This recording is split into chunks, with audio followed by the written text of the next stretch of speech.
자, 이번 시간에는 거래 이중성에 대해서 공부할 건데 우리 교재에는 거래 이중성에 대한 내용이 사실 지금 언급이 안 돼 있어요. 뭐 빠진 게 좀 많아요. 그래서 33페이지에 거기에 딱 페이지 펴 놓으시고 따라오시면 될 것 같아요.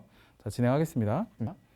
자, 복식부기. 우리가 배우는 부기가 복식부기예요. 그죠? 복식부기의 특성상 모든 거래는 이중성을 가지고 있습니다. 이중성. 이중성이란 게 뭐예요? 어제 공부해서 아시겠지만 차변에, 그쵸? 요소를 반드시 하나 이상 가지고 있어야 되고 대변 요소를 반드시 하나 갖고 있어야 돼요.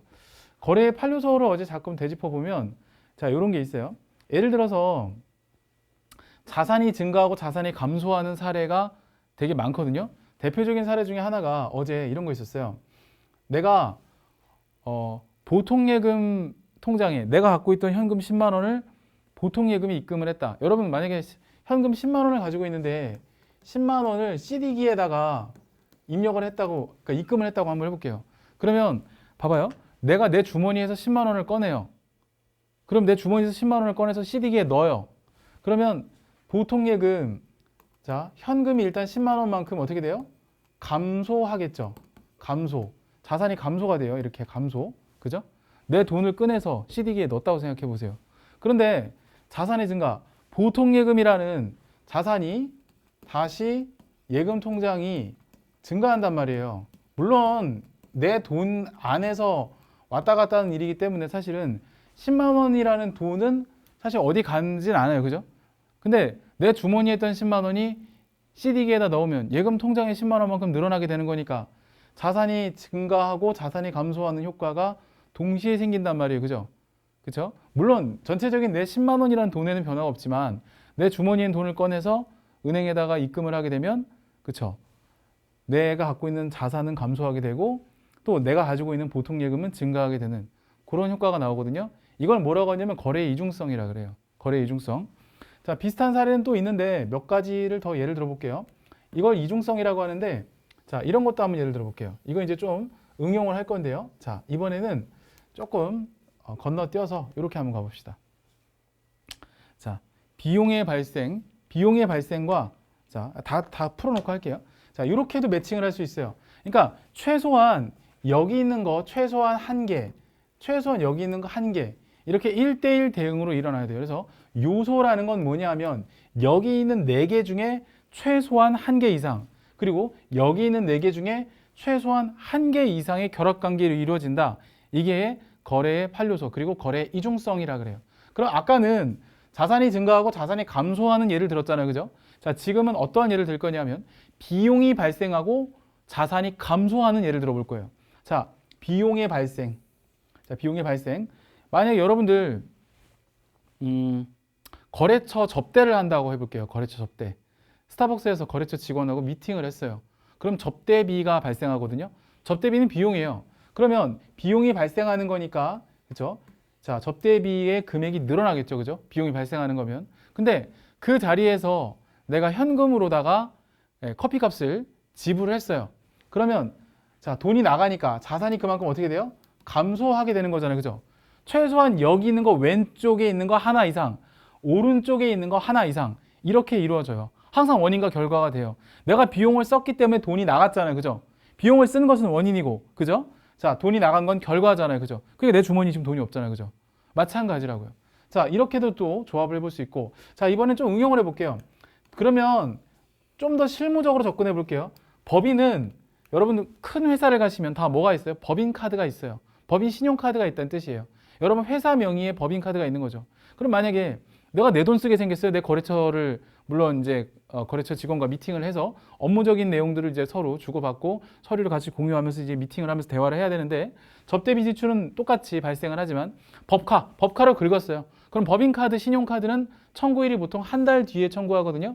그럼 지금 당장 돈이 나갔어요? 안 나갔어요? 안 나갔죠. 근데 앞으로 나갈 돈이죠. 자, 비용은 지금 지출했는데 결국에는 외상으로 긁은 거잖아요. 그죠? 그럼 뭐가 발생하냐면 다음 달 나갈 카드 값이 생긴 거예요. 즉 카드 빚이 생긴 거죠. 그러면 뭐가 증가하게 되냐면 카드 값, 부채가 증가하게 돼요. 그죠? 최소한 여기 있는 거 하나 이상, 또 최소한 여기 있는 거 하나 이상이 돼요. 내가 만약에 내 돈을 썼으면 즉시 내 돈이 감소하겠지만, 그죠? 나중에 카드 값이 감소할 빚이 생긴 거잖아요. 그죠? 부채가 증가하게 되는 거예요. 뭐 이렇게 되는 겁니다. 자, 이번엔 조금 다른 얘기를 해볼게요. 자, 창업 자본금을 가지고 장사를 한번 시작해 볼게요. 여러분들이 직장을 다닐 수도 있겠지만 진짜 먹 같아서 못 해먹겠다. 나 나중에 창업할래. 엄마 나 장사 시작할래. 여러분들이 창업을 한번 한다고 생각해 볼게요. 자, 그러면 창업하려면 일단 장사 미천이 있어야 되잖아요. 그죠? 자, 여러분들이 열심히 알바해서 번 돈이 있어요. 그 돈으로 가게를 얻으려고 이제 회사의 재무제표를 한번 그려볼게요. 자, 장사 시작하는데 돈 100만 원 가지고 창업자본금이라 했어요. 창업자본금 100만 원을 출자해서 장사 시작해 볼게요. 자, 그럼 회사 입장에서 생각해 보면, 자, 내가 창업자본금 100만 원으로 시작하는 거니까 자산이 100만 원만큼 증가하겠죠. 그죠?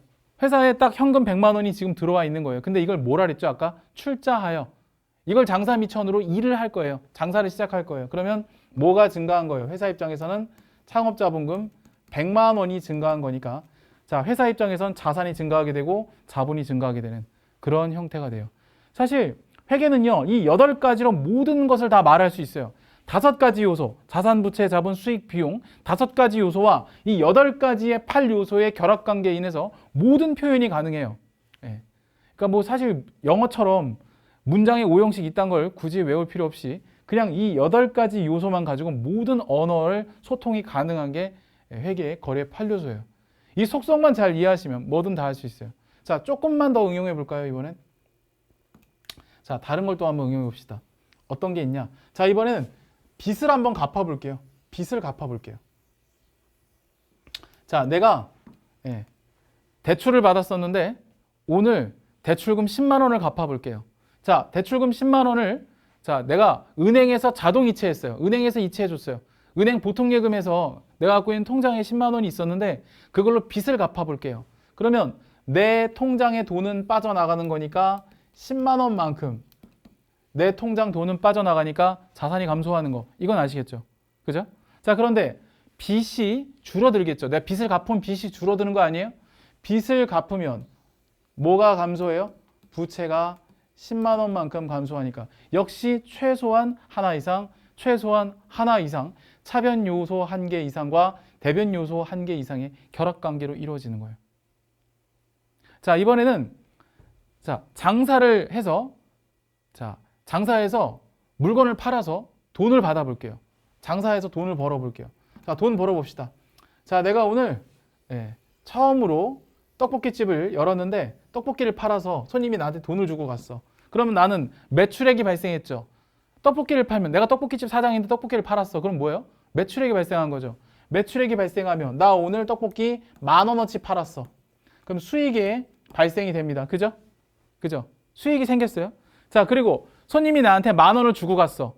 그래서 내 돈통 금고에 10,000원이 있어. 그럼 뭐가 증가한 거예요? 10,000원만큼 역시 자산이 증가한 거잖아요. 근데 지금 제가 왼쪽에 1개 이상, 오른쪽에 1개 이상을 썼지만 항상 지금 뭐를 염두에 두셔야 되냐면 어제 배우셨던 항등식이 성립한다는 거예요. 왼쪽에 합계, 오른쪽 합계를 반드시 인식해야 돼요. 봐봐요. 내가 10,000원어치 떡볶이를 팔았으니까 현재 내 금고에는 10,000원이 들어와 있어야지 맞는 거잖아요. 그죠? 아까도 내가 10만 원만큼의 빚을 갚았으니까, 그죠? 자산이 10만 원만큼 감소하고 빚이 10만 원만큼 감소한 거예요. 그죠? 자, 딱딱 이 원칙에 의해서 다 이루어져 있어요. 이런 사례는 상당히 많습니다. 예. 자, 이렇게 보시면 되겠고, 그러니까 뭐 나중에 더 연습을 하시면 돼요. 지금 한 방에 모든 걸 다 이해하시려면 안 돼요. 예. 그러니까 천천히 가랑비에 옷 젖듯이 따라오시면 되기 때문에 요거는 요 정도만 설명하고 아까 설명했던 내용 이어서 갈게요. 그래서 이게 뭐냐면 거래 이중성이라는 거예요. 다시 한번 이 문장을 볼게요. 복식부기 특성상, 방금 우리가 한 게 거래의 8요소 복식부기입니다. 복식부기의 특성상 모든 거래는 이중성을 가지고 있다. 이중성이라는 게 뭐예요? 최소한 차변 요소 1개 이상, 최소한 대변 요소 1개 이상이 이루어져 있는 결합관계를 거래의 이중성이라 그래요. 그래서 이중성을 가지고 있으며 자산, 부채, 자본, 수익, 비용, 아까 거래의 8요소에 5가지 요소가 있다 그랬죠. 자산, 부채, 자본, 요건 재무상태표, 수익, 비용, 요건 손익계산서. 5가지로 인해 발생하는 거래는 반드시 차변과 대변 요소의 결합, 최소한 1개 이상 차변, 최소한 1개 이상 대변, 요 결합관계로 이루어진다는 거예요. 우리가 직립보행을 하고 앞으로 도보로 걸어 나가려면 왼발, 오른발, 왼발, 오른발 이렇게 최소한 한 보 이상씩은 걸음을 떼어야 그쵸? 직립보행이 가능하듯이 회계도 역시 이러한 원리로 이루어져 있다라는 거예요. 알겠죠? 그래서 흔히 이제 우리가 이런 얘기를 해요. 회계 오래 한 사람들, 회계에 좀 이제 내공이 있는 사람들은 뭐 얘기할 때 이건 넌 그렇게 말이 안 되는 소리라니? 아, 이건 뭐 말이 안 돼. 이렇게 얘기할 때 우리가 흔히 뭐 그렇잖아요. 헐, 뭐라고 하더라? 아, 요즘 여러분들 하시는 말씀 있던데?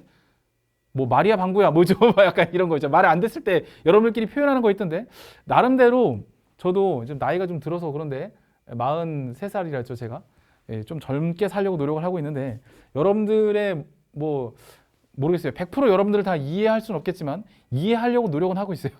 예, 참 예, 노력이 가상하죠 제가. 어쨌든 자 거래 이중성을 잠깐 봤고요. 자 대차평균의 원리. 대차평균의 원리는 이미 다 공부를 했어요.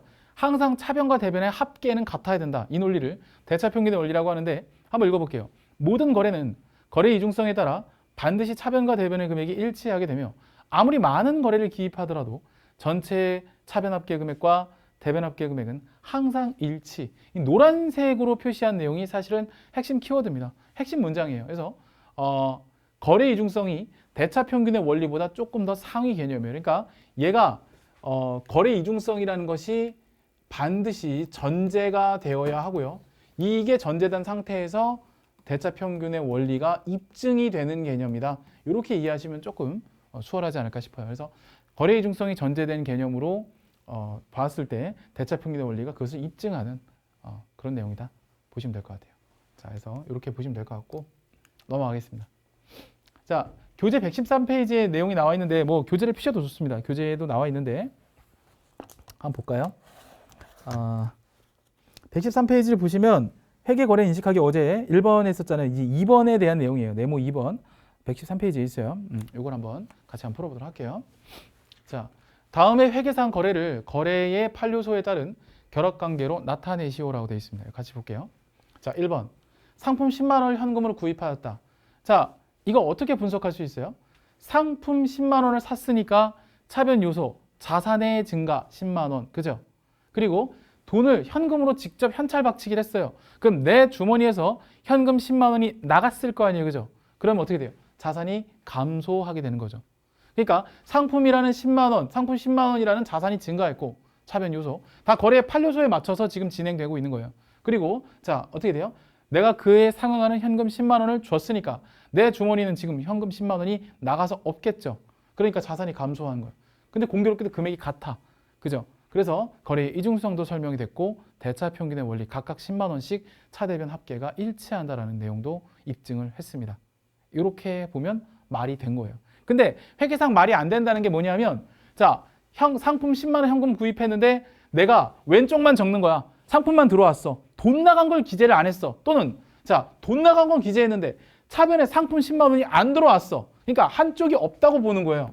만약에 상품 10만 원 들어왔는데 얘가 없어. 그럼 말이 안 된다고 얘기하는 거예요. 또는 자, 상품 10만 원이 들어왔는데 현금을 한 8만 원밖에 안 줬어. 그러면 항상 양쪽은 같아야 된다는 항등식이 성립해야 되는데 왼쪽은 10만 원, 오른쪽은 8만 원. 그러면 나머지 2만 원은 어떻게 된 거야?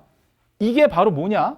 분명히 차변합계와 대변합계는 맞아야 되는데 기브 앤 테이크 생각하시면 돼요. 그죠? 가는 게 있어야 오는 게 있어야 되는 거예요. 지금부터 잘 보셔야 돼요. 이 논리를 잘 보면 금방 알거든. 10만 원이 내가 지금 들어왔어. 근데 8만 원밖에 안 나갔어. 2만 원은 어떻게 된 거야? 이 빵꾸난 걸 찾는 거야. 이걸 뭐라고 하냐면 자기 검증 능력이라 그래요.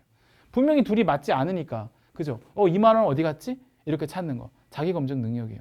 요거는 계산할 때만. 알겠죠? 자, 그래서 어쨌든 지금은 둘이 일치하기 때문에 자기 검증도 잘 되고 말도 잘 되죠. 차변에 10만 원, 대변에 10만 원 딱딱 맞아 떨어져요. 그죠? 자, 넘어가겠습니다. 두 번째 사례를 같이 볼까요? 두 번째. 자, 상품 50만 원을 외상으로 구입하였다. 외상으로 구입했다라는 말은 뭐죠? 빚졌다는 거죠. 그냥 상품 50만 원어치 차에 싣고 이제 내가 물건을 사러 갔는데 화물차에 실었어요. 50만 원. 아저씨 돈은 다음에 드릴게요. 이렇게 하는 게 외상이죠. 자, 외상으로 구입하였다. 그럼 잘 봐요. 위에 있는 상품 현금 10만 원 현찰 박치기로 산 거랑 밑에 있는 50만 원 외상으로 산 거랑 뭐가 다른지 아세요? 자산이 증가하는 면은 똑같아요.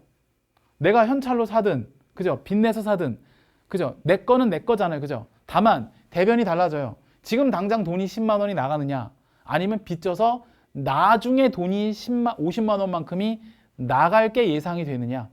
얘는 언젠가는, 그죠? 제가 바로 밑에 두고 예제가 있긴 한데, 요 50만 원은 나중에 빚이 돼서 언젠가는 자산의 감소를 유발을 해요. 우리 왜 그런 얘기 하죠? 부모님들이 그런 얘기 하실 거예요. 야, 너 나중에 직장 생활하면 뭐 신용카드 무턱대고 만들고 벅벅 긁지 말고 체크카드 꼬박꼬박 쓰고 네가 감당할 수 있는 한도 내에서 돈을 쓰도록 해. 보통 이렇게들 경제교육을 시키는 부모님들이 계세요. 물론 여러분들이 이미 다 알고 있는 분들도 계실 거고 누구나 다 아는 진실인데 참 그게 잘 안 돼요. 그래서 자, 이 빚은 적절하게 사용하면 좋아요. 그러니까 나중에 이제 경영학과나 경영학 복전을 생각하는 친구들은 이제 좀 어느 정도 단계를 올라가면 그런 걸 배워. 레버리지라는 걸 배우시게 되는데 경영학 개념이에요. 레버리지. 레버리지라는 건 지렛대 원리라고 하는데 그게 뭐냐면 소비를 촉진해야 경제가 활성화된다는 일종의 소비 촉진론 중에 하나예요. 이게 레버리지론인데 레버리지를 생각하면 또 부채는 적정선에서 괜찮아요. 너무 빚이 없는 것도 좋은 건 아니에요. 어쨌든 그렇긴 한데 부채의 증가 50만 원 이렇게 이것도 말이 돼요. 이거는 자산이 50만 원만큼 들어왔고 그에 따라서 빚도 50만 원 생겼고 이렇게 진행된다라고 보시면 되겠고 자 이번엔 좀 다른 내용 가볼까요? 자 위에 있는 1번하고 똑같은 내용인데 좀 비슷한 내용인데 잘 보세요. 비품을 구입했는데 보통예금 통장에서 비품 가격으로 20만 원을 이체해 줬대요. 비품은 자산입니다. 자산이고 보통예금에서 20만 원을 꺼내 준 거예요. 그러면 자산이 증가, 자산이 감소 이러한 형태의 거래 요소가 생기게 돼요. 또 뭐 어렵지 않죠? 그죠? 예. 자, 그다음 네 번째. 은행에서 200만 원을 차입. 차입이라는 게 뭐냐면 빌려오는 것을 차입이라 그래요. 돈을 꾸는 거예요. 그걸 차입이라 그래요. 그래서 차입 기간은 6개월. 제가 나중에도 한번 말씀드리겠는데 회계에서 단기와 장기를 나누는 기준은 1년이에요. 그래서 6개월 갚기로 하고 어쨌든 1년 안쪽으로 돈을 빌린 거죠. 1년 안에 갚기로 하고 빌린 거 또는 6개월 안에 갚기로 빌린 거 요거를 그냥 차입이라고 안 하고 단기 차입이라 그래요. 1년 이내에 갚을 돈. 그래서 단기 차입금이라고 표현하거든요. 단어 공부를 좀 저랑 많이 해야 돼요. 그죠? 예. 우리가 회계가 기업의 언어고 언어는 영어, 중국어, 러시아어, 뭐 스페인어 어떤 언어든지 다 기본적으로 뭐예요? 워드. 그죠? 워드 기본적으로 내가 단어가 잘 돼 있어야 돼요. 단어를 많이 알고 있으면 내가 조금 문법에 맞지 않는 말을 하더라도 단어만 적절하게 잘 사용해도 웬만한 랭귀지는 다 소통이 되거든요. 똑같아요. 회계도 이 회계에서만 쓰는 고유 단어들 지금 상품, 그다음에 현금, 그다음에 뭐 외상 매입금, 그리고 비품, 뭐 보통예금 이런 것들이 다 일상생활에서도 쓰지만 회계에서 쓰는 회계 전문 용어들이라 보시면 돼요. 자, 그래서 단기 차입금이라는 용어를 배우시는데 보통예금 통장에서 입금하였다. 그러니까 돈을 빌리게 되면 빚을 진 거잖아요. 빚도 늘어나고 통장에 내 돈도 늘어나고 이렇게 보시면 돼요. 자, 그래서 차변에 자산의 증가, 보통예금 200만 원 증가했죠. 근데 우리는 돈을 빌리면 이것만 보여요. 참 안타까운 현실이에요. 돈을 빌리면 이것만 보이지 사실 이게 안 보이는 친구들이 많아요. 돈을 빌리면 내 돈도 늘어나지만 빚도 늘어난다. 이 생각을 해야 되는데 내 돈만 늘어나는 걸 생각하지 빚도 같이 늘어나서 저걸 갚아야 된다는 생각을 잘 안 해요. 그러면 사업할 때 망해요. 그러면 나중에 아무리 좋은 중견기업, 대기업을 들어가셔도 망해요. 왜? 내가 지출에 대한 어떤 기본적인 개념, 수입에 대한 기본적인 개념을 잡지 못하고 경제활동을 하게 되면 100% 망해요. 여러분들도 부모님이 주시는 용돈을 가지고 잘 활용을 해서 하시는 분들도 물론 많겠지만 어떤 달은 막 적자 나고 빵꾸 나는 달 있잖아요. 예상치 못했던 지출들. 그래갖고 막 할 수 없이 막 동생한테 꾸고 언니한테 꾸고 해보신 적 있으셨을 거예요. 예.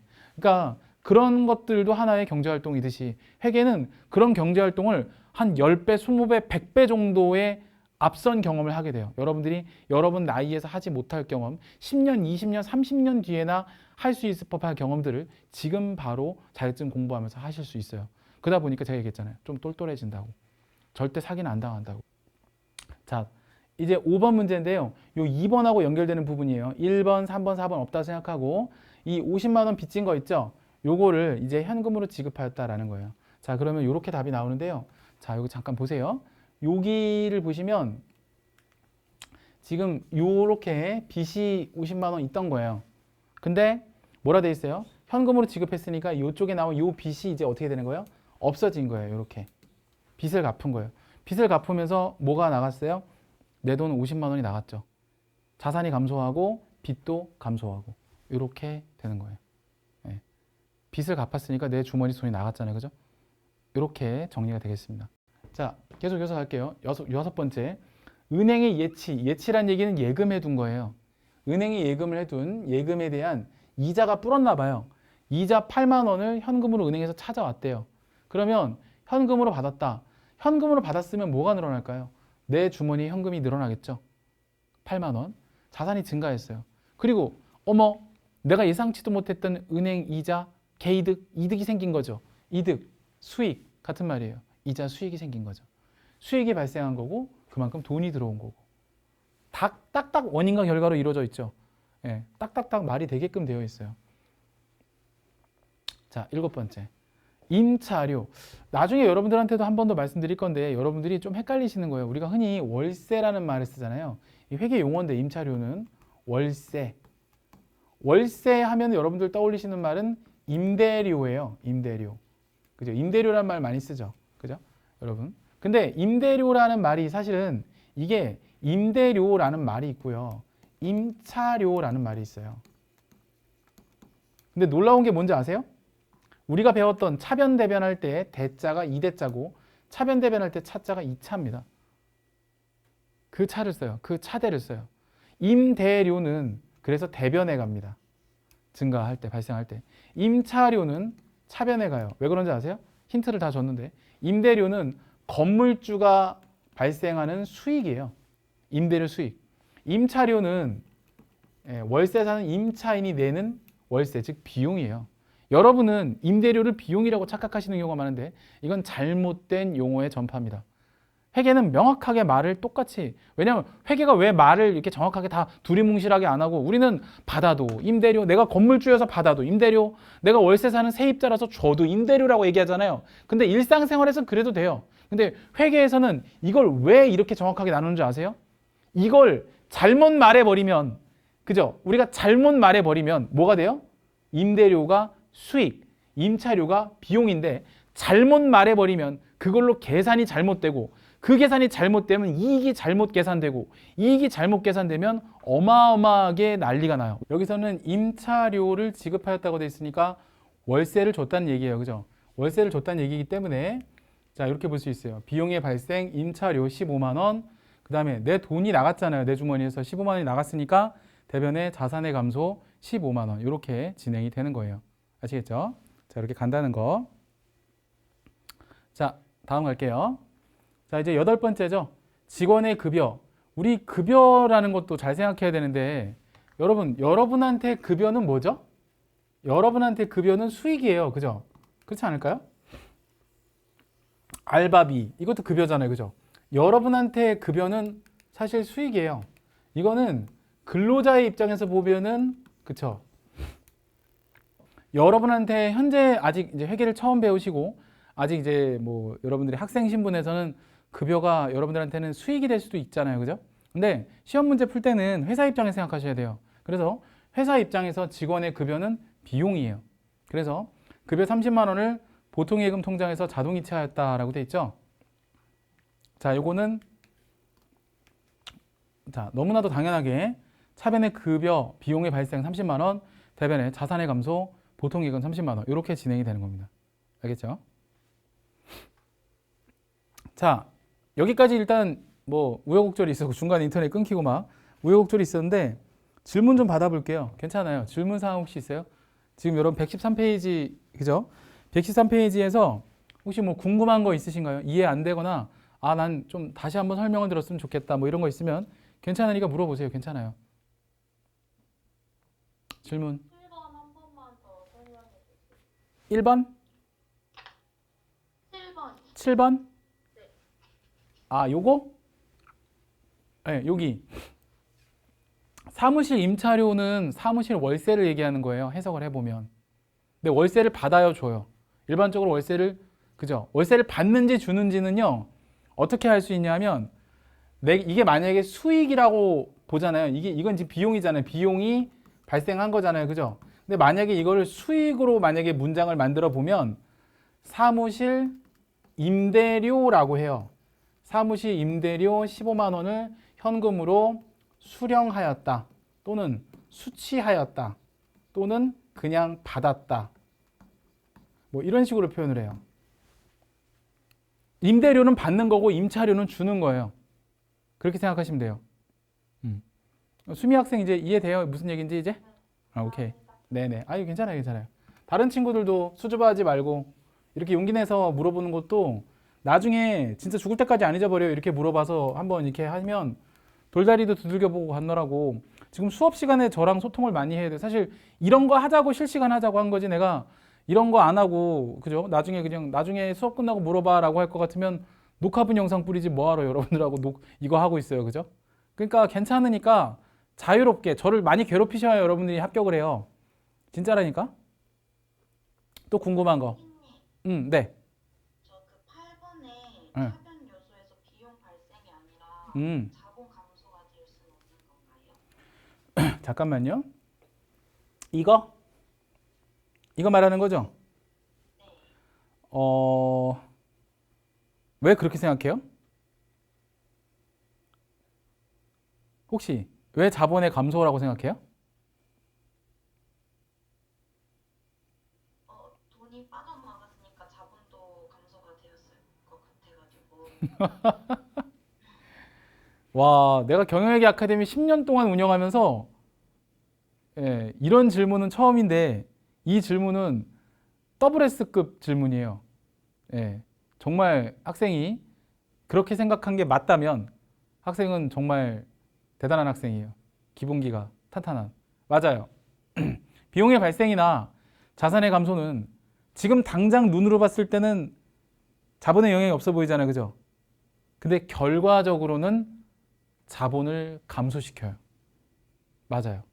근데 하영 학생 본 게 맞아요. 왜냐하면 비용이 발생을 하게 되면 그만큼 이익이 줄어들 수 있기 때문에 이익이 줄어드는 거는 그만큼 자본이 감소할 수 있어요. 왜냐하면 비용이 한도 끝도 없이 많아지면 손실이 발생하니까 내 장사 미천을 깎아먹을 수 있으니까 자본이 감소될 수 있거든요. 그리고 자산이 감소하는 것도 부채의 변동이 없다면 자산이 계속 감소하면 어떻게 돼요? 역시 돈이 없는 거니까. 그죠? 자본이 감소할 수밖에 없는 거죠. 맞아요. 근데 이 거래만 놓고 봤을 때 표면적으로는 자본의 감소가 안 보이지만 하영 학생 말대로 결과적으로는 자본이 감소하는 거래는 나올 수 있어요. 근데 그거를 직접적으로 표현하는 방법이 있고 간접적으로 표현하는 방법이 있는데 얘는 직접적으로는 자본의 감소라고 얘기는 안 하지만 이제 조금 더 클래스로 올라가다 보면 딱 이 거래를 보는 순간 이제 자본의 감소네 이렇게 볼 수는 있어요. 근데 지금 시험 여러분 보시는 시험에서는 이걸 굳이 자본의 감소로 안 보셔도 돼요. 근데 뭐 적절하게 답변해 주는지 모르겠지만 이건 자본의 감소가 되는 건 맞는데 직접적으로 자본을 깎아먹는 어떤 회계 처리는 아니고요. 그냥 거래의 판료소로만 대입해 봤을 때는 비용이 발생하고 자산이 감소하고 여기까지가 이제 1차원적인 부분이고 자본은 장사 미천을 자본이라고 하는데요. 이제 직접적으로 장사 미천을 이런 건 있어요. 그러니까 사장님이 돈이 필요해서 회사 돈을 개인적으로 갖다 쓰셨어. 그걸 인출금이라고 하거든요. 인출금이 발생할 때는 회사의 장사 미천을 가져가시는 거기 때문에 예를 들어서 이런 게 있어요. 내가 카페 알바를 하고 있는데 사장님이 맨날 술 처먹고 돌아다니고 막 이상한 짓 하고 뻘짓하고 있다가 괜히 오면은 그러는 거예요. 야, 매장에 돈 얼마 있냐? 왜요? 이러면 예를 들어 뭐 현금으로 100만 원 가지고 있어요, 매장에. 그러면 100만 원 다 가져가는 거야. 그럼 이제 알바가 좀 생각 있는 알바는 그러죠. 사장님, 그거 100만 원 다 갖고 가시면 손님들 거스름 돈을 어떻게 줘요? 물론 이제 요즘에 현금이 거의 없지만. 그죠? 그럴 수 있잖아요. 그죠? 그래서 어느 정도 적정 현금을 보유해야 되는데 이 사장님이 밑도 끝도 없이 다 돈을 가져가 버려. 그럼 있잖아요. 사장님이 그래요. 야, 내가 내 돈인데 왜 내 맘대로 가져가는데 왜 네가 지랄이야 할 수 있잖아요. 그죠? 근데 회사 입장에 생각해 보면 사장님이 개인적으로 돈을 갖다가 막 쓰잖아요. 그거는 자본의 인출로 봐서 결국엔 장사 미천을 깎아먹는 걸 보기 때문에 그건 자본 직접적인 감소라고 얘기할 수 있어요.